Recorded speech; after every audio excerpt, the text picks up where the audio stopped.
Hello，大家好，我係肥咕碌。今次去咗永安嘅貴州五天團，會帶大家睇呢陡坡塘瀑布、黃果樹大瀑布同埋水簾洞嘅。喺去片之前，歡迎大家 subscribe 我嘅 channel。今次呢，就揀咗永安旅行社領隊喺出發前4日呢，就 WhatsApp 咗啲 details 俾我哋嘅。到時9點鐘呢，喺西九龍高鐵站集合，會喺入閘過咗關先至再集合嘅。領隊咧都會好貼心啦，提埋我哋當地嘅天氣啦、帶備用品、唱錢、注意事項，有啲高鐵資料同埋成個過關嘅流程。我哋咧7點25分嚟到西九龍高鐵站，諗住咧早啲入閘食早餐，同埋咧去 7-Eleven 買啲杯麵上高鐵。呢個咧都係領隊提我哋嘅。呢度咧都有啲自助販賣機，有原味家作嘅飲品、旅行毛巾用品、即食雞胸、即食甜品嘅罐裝蛋糕，仲有美珍香豬肉鬆、電子用品、card holder、餐具、鎖匙扣、Lego 都有，王之記杯麵。之後呢，我哋就入閘過行李 X 光機啦。呢度呢都會有張 notice 啊，提醒大家禁止帶嘅物品啊。有需要呢，可以 scan 個 QR code 呢，睇晒啲違禁品嘅。今次呢係我第一次入高鐵站啊，同埋驚自己遲到，見到呢有啲咩就食咩先啊。呢度呢有美心 MX 嘅、春永堂、南好記清湯腩，仲有其他餐廳呢俾大家參考一下，例如有添好運啦、Starbucks 啦。最後我哋食咗美心 MX 嘅。之後呢，我哋落到 B3，經過免稅店再過關，就要呢再過多次行李 X 光帶嘅。之後呢，就會去到候車大堂集合噶啦。領隊呢現場點咗名之後呢，就派咗啲行李帶俾我哋啦，同埋陣間搭高鐵嘅集合時間、閘口同埋座位。陣間呢9點45分呢，就會喺呢邊嘅 A 閘口入閘。而另一邊呢，其實就係 B 閘口嚟嘅。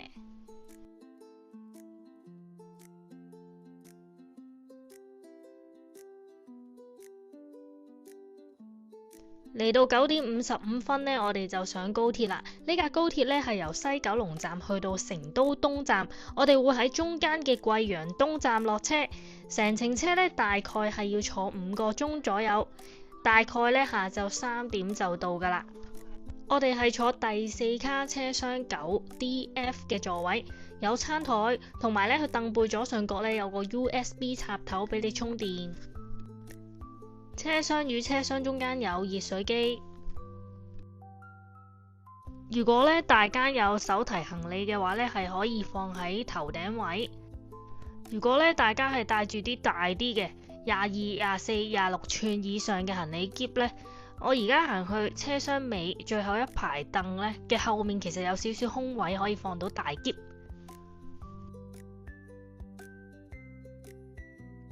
又或者呢，去到車廂最前面呢，都會有一啲空位呢俾你放大型嘅行李篋，仲有一啲行李架呢可以擺放行李。但係呢，導遊就提醒我哋呢啲位係要早啲霸定啊。同埋呢，最好每個站與站之間呢都 check 下啲行李仲喺咪度。高鐵5號車卡呢係會有小賣部嘅，不過領隊呢就有提過係唔太咩嘅。我諗佢嘅意思即係冇咁好食啦。見到啲職員呢都會推住餐車出嚟送餐，上面呢好似有啲叮飯啦，下面有啲支裝嘢飲嘅。部分嘅車站呢仲可以叫訂外賣，直接送上車，送到你嘅座位。不過呢，去程我就冇叫啦，到回程先至有。咁呢，最後我就係整咗個杯麵食嘅。另外呢，都想俾大家欣賞下車上嘅風景啊！之前都聽講過啊，點知真係遇到啊！有乘客呢會晾腳喺張台同張凳上面。大家記得第時搭高鐵要帶定消毒紙巾啊！另外呢，都要有心理準備呢，可能會有小朋友嘅玩鬧聲。我哋呢而家都係睇翻車外嘅風景啦，藍天白雲，非常之好天。望下啲綠色植物，洗一洗走頭先嘅畫面。車程呢大約係5個鐘啦，站與站之間停車嘅時間呢好短暫㗎咋。導遊呢叫我哋千祈唔好落車啊，因為話開就開㗎啦。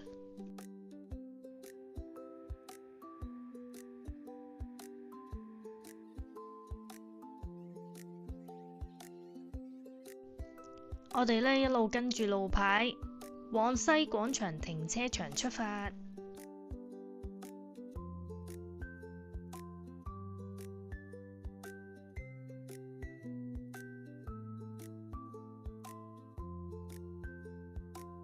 上埋條電梯呢，就會合埋貴州嘅導遊，跟住領隊呢都會派埋陣間旅遊車嘅座位表俾我哋。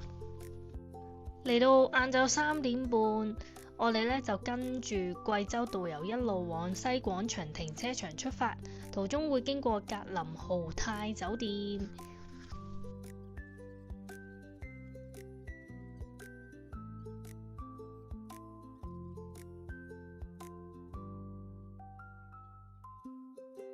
嚟到西廣場停車場，然後呢就安排我哋上旅遊巴啦。咁跟住呢，我哋就會喺呢一度出發㗎啦。工作人員跟住由今日開始到最尾嗰度陪住大家5天嘅貴州行程。領隊呢派咗張上網卡俾我哋，數據量呢大概係500 MB 左右，使用日期呢只會係喺派發起嗰日起計，去到旅行團結束嘅後一日。如果大用量嘅話呢，記得自己要帶多張上網卡啦。然後派咗支支裝水。下一站呢，我哋會去食嘢先嘅。下晝5點35分，我哋嚟到呢貴客天下食我哋嘅晚餐。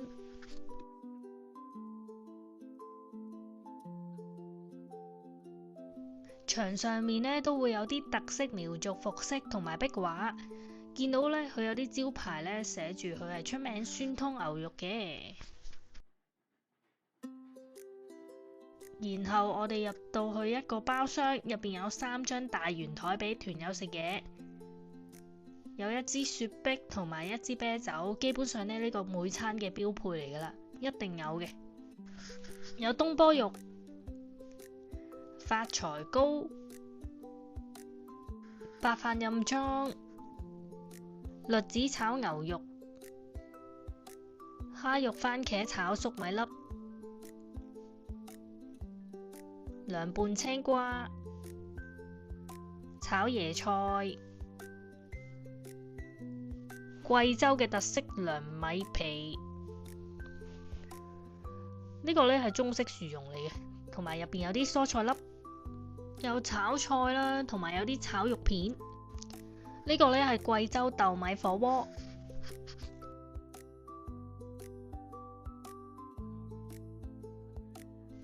入邊呢有啲花生紅豆，仲有呢嗰啲應該係豬肉嚟嘅。有腐皮同海藻俾我哋放入去打邊爐。有白切雞，不過呢佢就比較少肉啦。仲有西瓜。整體嚟講呢，其實都好啱我哋香港人食嘅口味。食完之後呢，我哋就起程去今晚要住嘅酒店啦。餐廳出面呢有少少毛毛雨，見到個景呢其實都幾靚㗎，有好多呢高高低低嘅山。嚟到7點05分，我哋呢去到安順萬綠城博瑞茲酒店，呢度係2015年開業，係安順豪華酒店第4名。40分鐘呢就可以到達我哋聽日要去嘅黃果樹瀑布景區。呢度除咗接待永安之外呢，仲有大寒假期貴賓團。呢度一共有24層，2樓係加蘭西餐廳，聽日我哋會喺度食早餐。5樓有 gym room， 6樓仲有 spa。今次呢，我哋住1415號房，一開門呢就會見到衣櫃放行李嘅地方，入邊有長遮，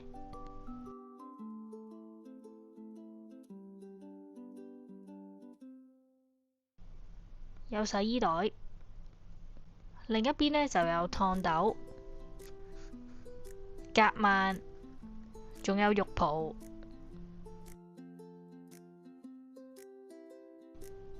下面呢仲會有鞋抽同埋一啲擦鞋嘅工具。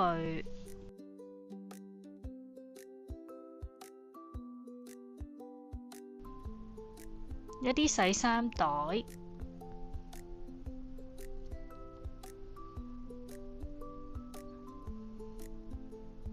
另一邊呢都有啲空位啦、吉嘅櫃桶啦，俾你放置個人物品嘅。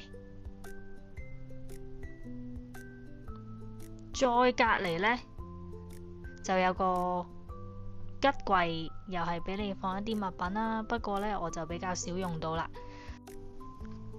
再望下隔離呢個櫃啦，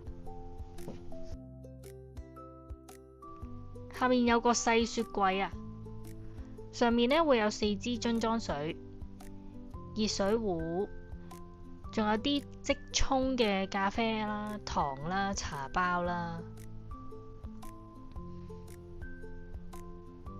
冰桶、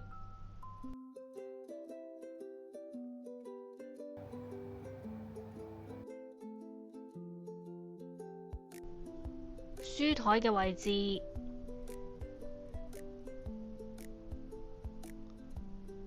梳化區，外面呢係對住一個球場同埋城景嘅。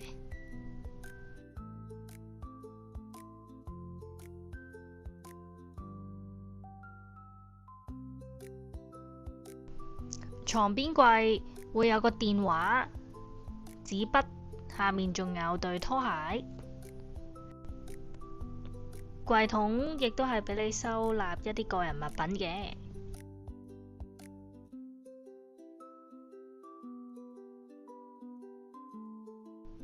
同埋呢會有3腳插座啦，同埋2腳插座都有嘅。然後呢邊有電視遙控啦，下面呢仲會有拖鞋。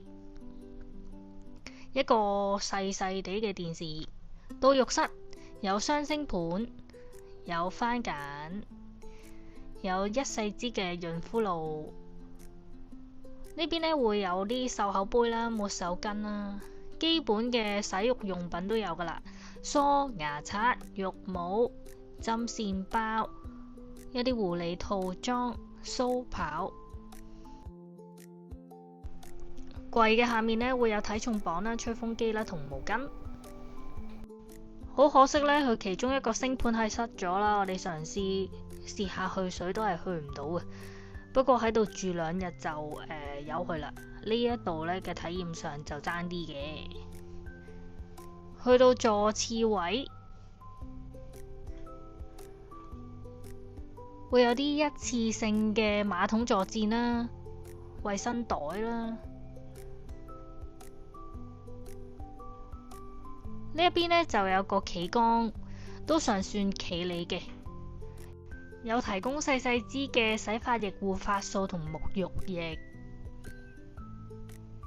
去水位有少少黃黃地啦，但係都可以接受嘅。咁呢間酒店呢就位於市中心啦，交通係非常之便利，周邊呢亦都有好多餐廳、小食街同埋商場。咁我哋呢就落咗樓下嘅一個商場行逛下啦。咁主要都係一啲百貨，有賣衫啊、賣金啊，或者賣日常用品嘅地方。呢邊呢仲會有超市、生活百貨、小米啊、Apple 啊。行出個商場呢，仲會見到好多小食啦。有啲貴州活魚啊，或者係呢側邊嘅攤檔嘅，有脆皮炸雞，另一邊呢有烤條皮、雞肉卷餅。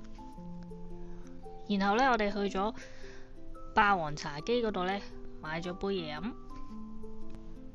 之後呢，我哋就去咗靈異閣養生按摩館，做咗一個呢75分鐘嘅古法坐椅、頭療同埋肩頸背嘅按摩嘅，都好舒服，同埋覺得唔夠喉添啊！呢度就係靈異閣嘅門口啦。按完摩呢，我哋就去咗李師傅名小吃呢一度，買咗串呢炸薯仔、脆皮炸雞。喺呢邊呢，再買咗啲串燒返去啊！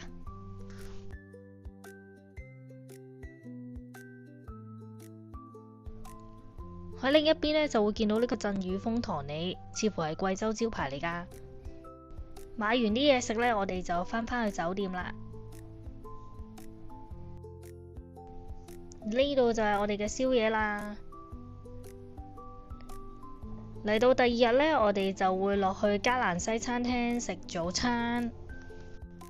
嚟到2樓，佢呢亦都有標示寫到明俾你聽早餐廳喺邊度嘅。show 咗酒店房卡俾職員睇呢就 OK 噶啦。早餐呢有綠豆粥、白粥、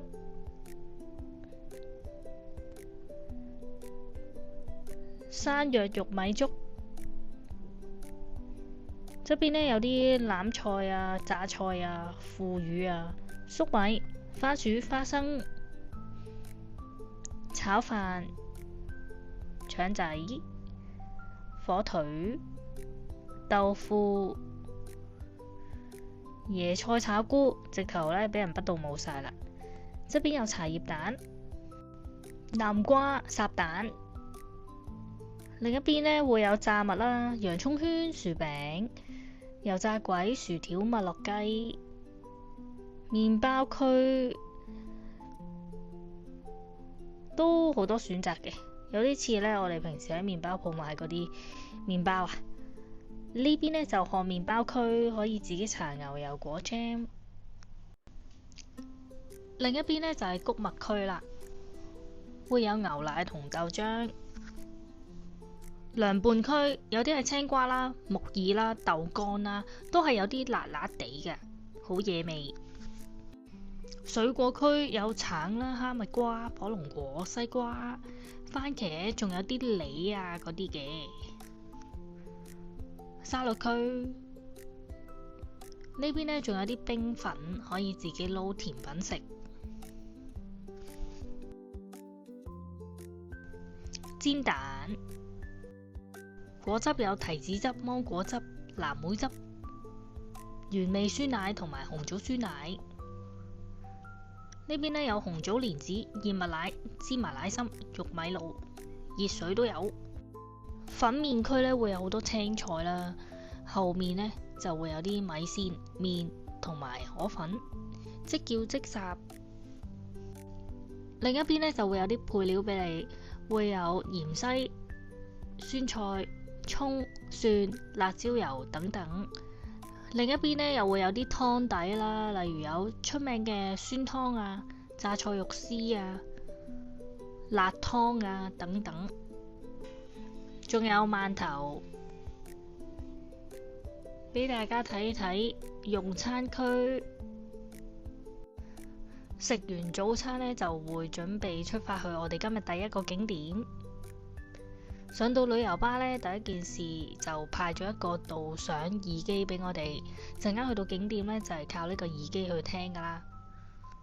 落車之後呢，就見到蜜雪冰城，等導遊呢拎埋啲飛就可以跟住佢入去啦。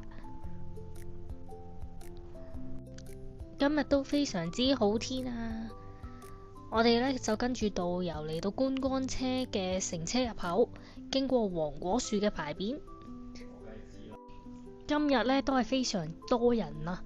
聽講呢7、8月都會係貴州嘅旺季。然後呢，我哋就準備入閘啦。嚟到陡坡塘同埋天星橋景區搭車入口。然後我哋就會搭呢啲旅遊巴呢，去我哋嚟緊嘅目的地陡坡塘瀑布。我哋嚟到陡坡塘嘅入口啦，入到去呢，會見到一片小瀑布先嘅，不過呢度都未到陡坡塘，沿途會經過大樹。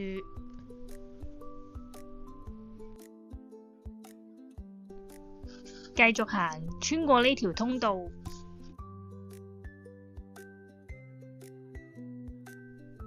中間呢會見到豬八戒像，仲有沙僧、白馬、唐三藏。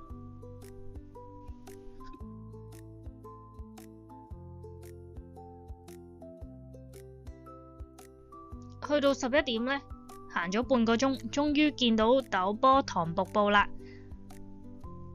呢度呢簡直係人山人海啊！成條通道都係人嚟噶。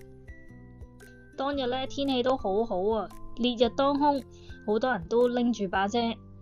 當日溫度咧大概23至31度啊，其實係行到好熱噶，出晒汗。撇除呢啲咧，其實個景都好優美。你睇下啲水幾清。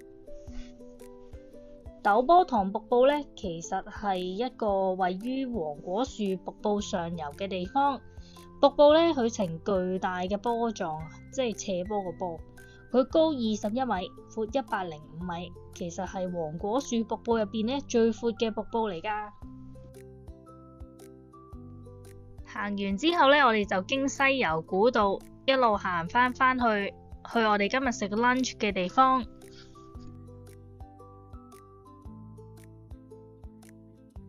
沿途都可以再回望返陡波塘瀑布嘅風景嘅，好多人都會喺度影相㗎。今日咁好天呢，應該就係好難得啦，因為而家呢正值7月份，其實係處於雨季嘅。導遊都有話呢，貴州係天無3日晴啊，天氣呢都變化不定。喺陡波塘呢度呢，成日都會見到唐三藏同孫悟空佢哋嘅人像。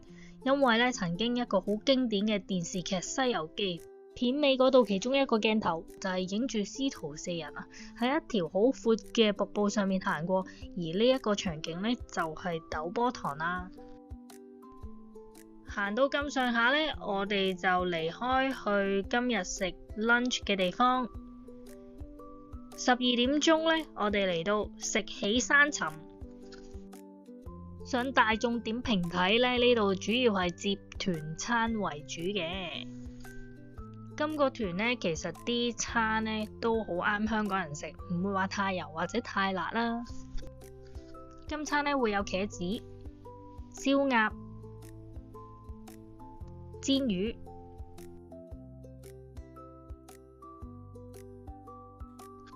炒菜、白切雞、豬腩肉、炒蝦、雞湯、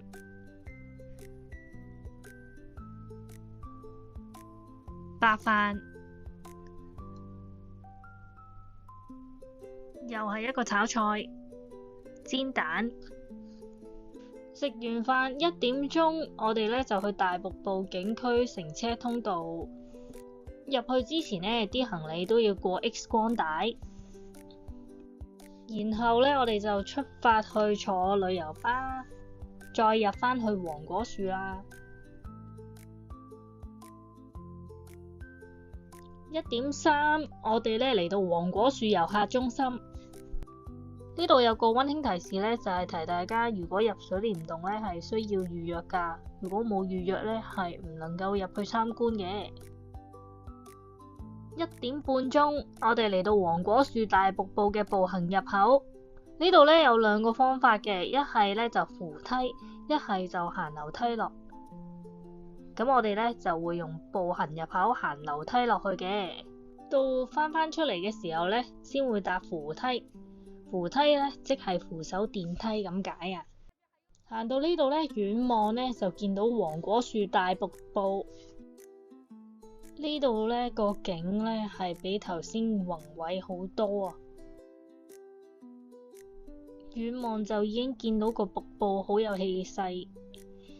陣間呢就會行下面呢一條橋呢過去對面嘅。而家呢我哋就會準備入去水簾洞嘅。我哋會喺呢度排隊。今日呢嘅人都好多啊，而且天氣都係好熱嘅。眼前呢一個呢，就係黃果樹大瀑布啦，佢係中國同埋亞洲第一大瀑布，亦都係5A 級嘅景區。一望呢，就覺得氣勢好磅礴啦，而且呢，佢都有另外一個名叫中華第一瀑啊。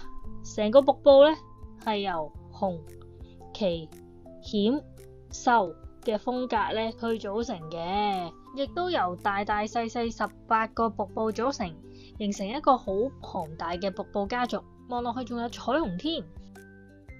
差唔多嚟到2點半鐘，我哋呢就嚟到水簾洞嘅洞口啊。今日呢都真係好多人，我哋一路呢排住隊喺呢條好窄嘅路嗰度呢，逐個入水簾洞。入去之前呢，唔少人都已經做好準備啊。見有啲人呢會着咗雨褸啦，亦都咧有啲人會帶埋遮。終於逼到嚟水簾洞嘅石碑位，見到個洞口，準備行入去啦。水簾洞咧其實係位於黃果樹瀑布大概40至47米嘅高度上面，全長咧大概咧就134米。入到嚟都有啲黃紅綠嘅燈，好迷幻。keep 住咧上面都會有啲水滴落嚟，唔怪得知咧要着住雨褸啦。穿越水簾洞嘅時候咧，仲可以望到出面嘅瀑布。呢度咧係超級大風同埋好多水啊！我諗嚟得黃果樹咧，一定要穿埋呢個水簾洞先至會有嚟過。如果咧唔穿過水簾洞咧，都領略唔到佢本身個威力。中間咧經過唔同嘅洞窗，都可以望到咧呢個瀑布裡面嘅景象。可以感受到咧以前《西遊記》花果山水簾洞嘅感覺啊！嚟到2點49分，我哋咧行咗半個鐘頭，終於完成咗啦！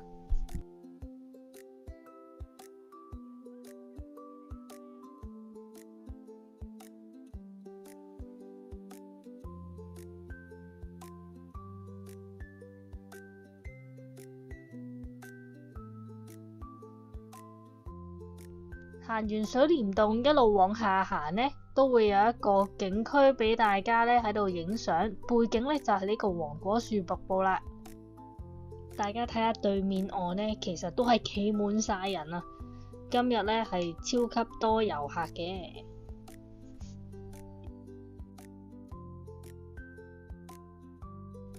然之後呢，我哋就行吊橋啦，準備出發去黃果樹扶梯。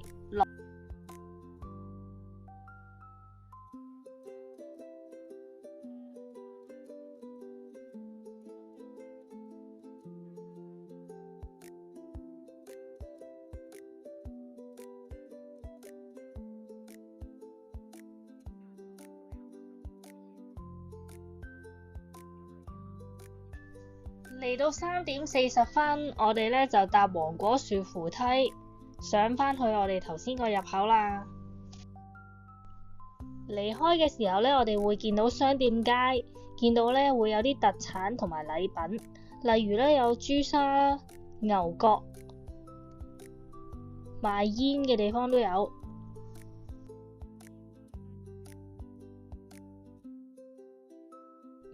5點45分，我哋嚟到咧苗嶺侗寨風情酒樓。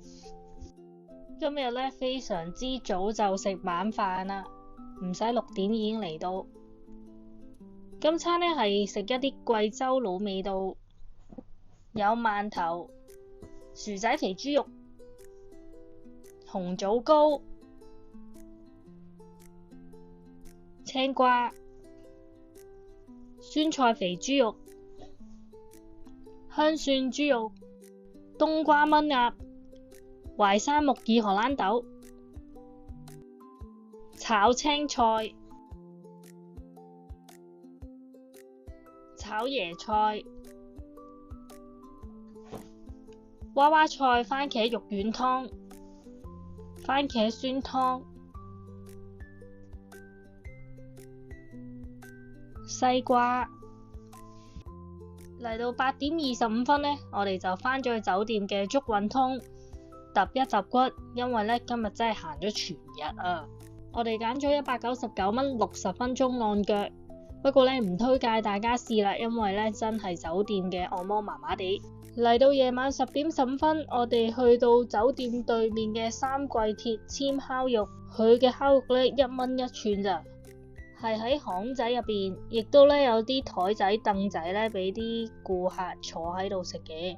咁但係我哋就買返酒店慢慢食啦，味道都幾野味嘅。今集嘅內容就嚟到呢度，如果大家鍾意嘅話，歡迎 subscribe、like 同埋 comment， 同埋撳埋個鐘仔，我哋好快就有下集嘅內容㗎啦。拜拜。